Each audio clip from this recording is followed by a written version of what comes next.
In Adelaide, I was really excited to be invited to my first Australian Football League game. It was a season opener between the hometown Adelaide Crows and the Hawthorn Hawks from Victoria.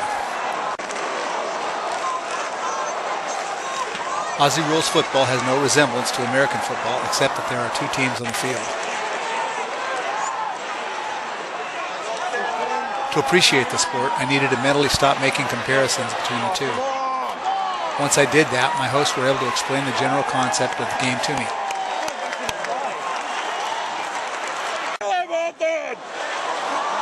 I won't get into details, but I now understand why it is so popular. It really is a great spectator sport.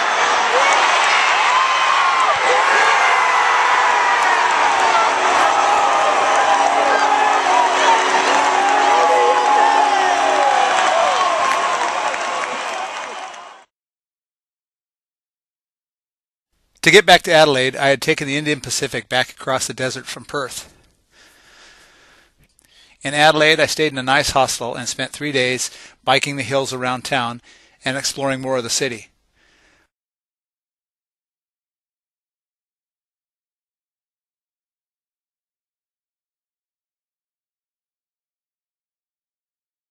I also stopped and watched some cricket at the University of Adelaide. Cricket is another really popular sport in Australia.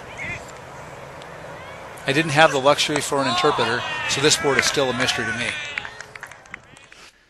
After Adelaide, I loaded the bike back on the Indian Pacific for an overnight trip to Sydney.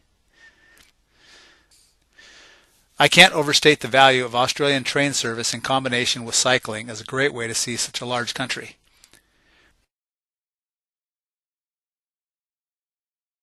I arrived in Sydney the next morning. Time was getting short, so my Sydney trip was quicker than I really wanted.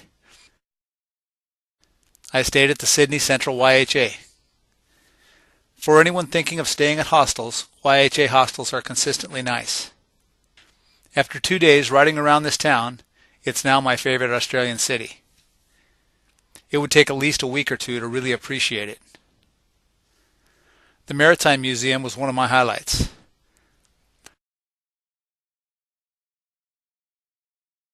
On the first day, I took the ferry past the Opera House and on to the small beach town of Manly.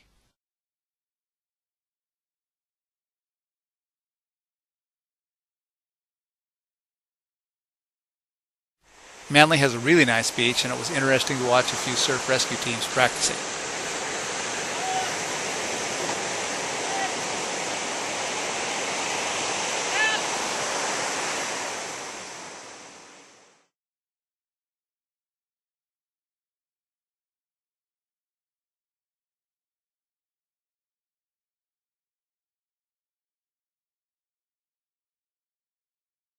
I spent quite a bit of time in the botanical gardens.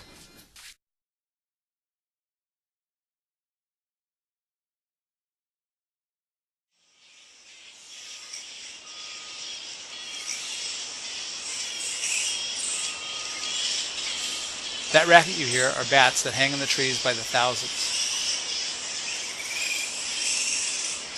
Over 60 different kinds of bats live in Australia. Most eat insects, but some feed only on flowers and fruit, and are known as fruit bats or flying foxes. That's what these are. These are among the world's largest bats. They may weigh up to 1 kilogram, and their wingspan may be more than a meter. I would say this botanical garden is an attraction not to miss if you go to Sydney.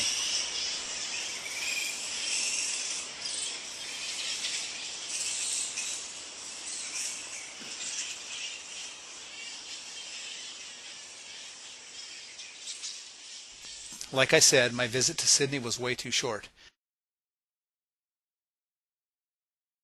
But it's back on the train to Melbourne for the last few days of this adventure.